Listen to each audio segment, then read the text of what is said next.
রাতের বেলায় এক রুম থেকে আর এক রুমে যেতে পারি না। একেই বলে মা, না দেখলে তো বিশ্বাস করবেন না। এখন কিন্তু ভোর রাত, তাই না? সেমাইটা দিয়ে দিচ্ছি এখন। আসসালামু আলাইকুম, কেমন আছেন আপনারা সবাই? আশা রাখি সবাই ভালো আছেন, সুস্থ আছেন। আলহামদুলিল্লাহ, আমি তো ভীষণ ভালো আছি। আর এখন কটা বাজে জানেন? চলেন আপনাদেরকে দেখাই এখন কটা বাজে, না দেখলে তো বিশ্বাস করবেন না। এখন বাজে কত দেখেন, 3টা বাজতে 6 মিনিট বাকি আছে। আর এখন আমি সেমাই রান্না করছি। কেন রান্না করছি জানেন?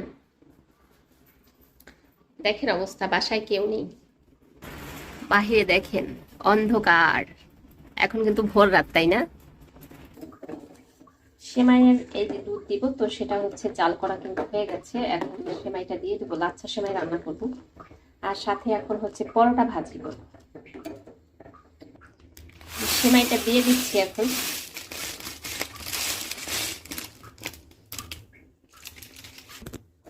সুন্দর নেড়ে চেড়ে দিই, না হলে হচ্ছে এখন তো এরকম লাগছে, যখন হচ্ছে এই সেমাইটা কিন্তু টেনে যাবে, এত কিন্তু থাকবে না। সেমাইটা কিন্তু দারুণ মজা। এবার হচ্ছে ঈদের জন্য নিয়ে আসছিল, তো যেটা রয়েছিল সেটা দিয়ে আমি এখন রান্না করছি। আমার মতো কে কে আছেন শুধু শুধু কিসমিস খেতে, কে কে পছন্দ করেন বলেন? আমি ভীষণ পছন্দ করি শুধু শুধু কিসমিস খেতে। আমার কিন্তু রাতের বেলা না অনেক ভয়, আমি রাতের বেলায় এক রুম থেকে আর এক রুমে যেতে পারি না, আমার অনেক ভয় লাগে। আর বাসায় যখন আমি আর আমার মেয়ে থাকি তখন তো কোনো কথাই নেই, এক রুমের মধ্যে সবসময় বসে থাকি। এই যে দেখেন একদম পারফেক্ট হয়ে গেছে, দেখছেন? মাশাল্লাহ। মেয়ের জন্য একটু ফিডারের পানি গরম দিলাম, যেহেতু জেগে আছি তো গরম করে নিই, যা আছে সেটা হয়ে যাবে ফ্লাক্সে যেটা আছে। তারপরেও জেগে যেহেতু আছি, তো সকালের জন্য একটু করে রাখি। রান্না করতে গেলে আসলে বোঝা যায় কি পরিমাণ গরম। আমার মেয়ে কি সুন্দর ঠান্ডার মধ্যে এসির মধ্যে শুয়ে আছে, আর আমি গরমের মধ্যে কাজ করছি। একেই বলে মা। মেয়েও কিন্তু ঘুম না, সে কিন্তু শুয়ে শুয়ে মোবাইল দেখতেছে। এই যে দেখেন, মোবাইল দেখতেছে সে। আমি ভিডিও করতেছি যার জন্য মোবাইলটা অফ করে দিয়েছি, যেহেতু মিউজিকটা চলে আসবে। আর কি করছে জানেন? এই যে চিপস খাচ্ছে বসে বসে, শুয়ে শুয়ে খাচ্ছে আমার মেয়ে। অবশ্য সে এখন ঘুম থেকে উঠে গেছে, আমি জেগে থাকলে সেও উঠে যাবে। মাঝে মাঝে আমার মেয়েটা অভিনয় করে, দেখেনি? এইটা মুখে দিয়ে সে বেবি সাজবে, বেবি হয়ে ঘুরবে, আর আমাকে শুধু তাকে বলবে তাকে একটু কোলে নিতে, একটু কোলে নিব, তারপর আদর করব, তারপর সে শান্তিতে থাকবে। রেডি পরোটা। এখন এখান থেকে 2টা পরোটা ভেজে নিব। 2টা না, আমার মেয়ের জন্য একটা ভাজতে হবে, দেখি সে খাবে কিনা। সাফানার বাবা বাসায় না থাকলে আমাদের জীবনটা সাধারণ নিয়মের থেকে একটু ব্যতিক্রম চলে, একটু নিয়মটা পরিবর্তন হয়ে যায়। আর সাফানার বাবা বাসায় থাকলে নিয়মের কাজ নিয়মেই করতে হয়। আর এই যে দেখেন, এখন কিন্তু আমরা পরোটা ভেজে নিচ্ছি, আর পরোটাটা একদম হালকা করে ভেজে নিচ্ছি, কারণ আমার মেয়ে যেহেতু খাবে, ও আবার পরোটাটা একটু বেশি ভাজা হলে, একটু মুচমুচে হলে সেটা আর খেতে পারে না। তো পরোটা ভাজা প্রায় শেষ হয়ে গেছে, 4টা পরোটা ভেজে নিলাম।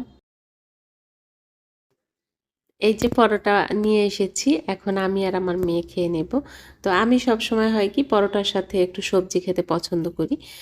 সব কিছুর থেকেও সবজিটা আমার বেশি ভালো লাগে পরোটার সাথে, আর সাথে যদি একটা ডিম পোচ হয় তাহলে কোনো কথাই নেই। তো আজকে ইচ্ছা করি আসলে ডিম পোচ করিনি, কারণ এখানে সেমাই আছে যেহেতু, আর এই সবজির সাথে কিন্তু আমি 1 পিস মাংসও নিয়ে এসেছি। তো এটা দিয়েই এখন খাবো, আর আমার মেয়ে হচ্ছে সেমাই দিয়ে খাবে। যে কথাটা বলেছি যে সাফানার বাবা বাসায় থাকলে নিয়মের কাজ নিয়মে করতে হয়, আসলে নিয়মের কাজ নিয়মে করতে হয়, কারণ ও যখন দেশের বাইরে যায় তখন কিন্তু ওর আসলে ঠিকমতো ঘুম হয় না। তো আমরা যদি অনেক লেট করি, কাজের অনিয়ম করি, তখন দেখা যায় বেচারা আসলে ঘুম ঠিক মতো হবে না। তো বাসায় যে 2 দিন থাকবে, সে 2 দিন তো অবশ্যই তার একটু ঘুম ক্লিয়ার হওয়া উচিত, তাই না বলেন? আর এই যে চামচ আনতে ভুলে গিয়েছিলাম, এখন নিয়ে এসেছি। ইদানিং না অনেক কিছুই আমি কেন জানি ভুলে যাই, আসলে কেন এটা হয় নিজেও জানি না। এখন আমি খাওয়া শুরু করে দিয়েছি। এত রাতে কেন খাচ্ছি সেটাই আপনাদের সাথে শেয়ার করা হয়নি। আমি আসলে আগামী দিনকে রোজা রাখবো। তো আসলে আমি প্রায়ই রোজা রাখি। তো যখন রোজা রাখি তখন দেখা যায় একসাথে সেহরি খেয়ে তারপর হচ্ছে ঘুমাই। যেহেতু রমজান মাসে সবাই একসাথে উঠলে উঠা হয়, আর যদি এখন আমি রোজা রাখি তো দেখা যায় আমি যদি ঘুমিয়ে পড়ি আর সেহরিটা খাওয়া হবে না। তো সারাদিন একটু কষ্টই হবে, যার জন্য সেহরিটা খেয়ে তারপর আমি ঘুমিয়ে পড়ি। যারা এ পর্যন্ত ভিডিওর সাথেই আছেন কিন্তু একটা লাইক দিতে ভুলে গিয়েছেন, আশা রাখি একটা লাইক দিয়ে দিবেন। আর যদি বেশি ভালো লেগে যায় তাহলে চাইলেই কিন্তু আমার চ্যানেলটিকে সাবস্ক্রাইব করে নিতে পারেন। আর যারা ফেসবুক পেজ থেকে দেখছেন, আশা রাখি পেজটিকে ফলো দিয়ে রাখবেন। আপনাদের সুন্দর সুন্দর কমেন্টসের আশায় থাকলাম। আপনারা যখন সুন্দর সুন্দর কমেন্টস করেন, ভিডিও করতে ভীষণ ভীষণ ভালো লাগে। আজকের ভিডিওটা এখানেই শেষ করছি। সবাই ভালো থাকবেন, সুস্থ থাকবেন। সবাইকে অনেক অনেক ভালোবাসা। আল্লাহ হাফিজ। আসসালামু আলাইকুম।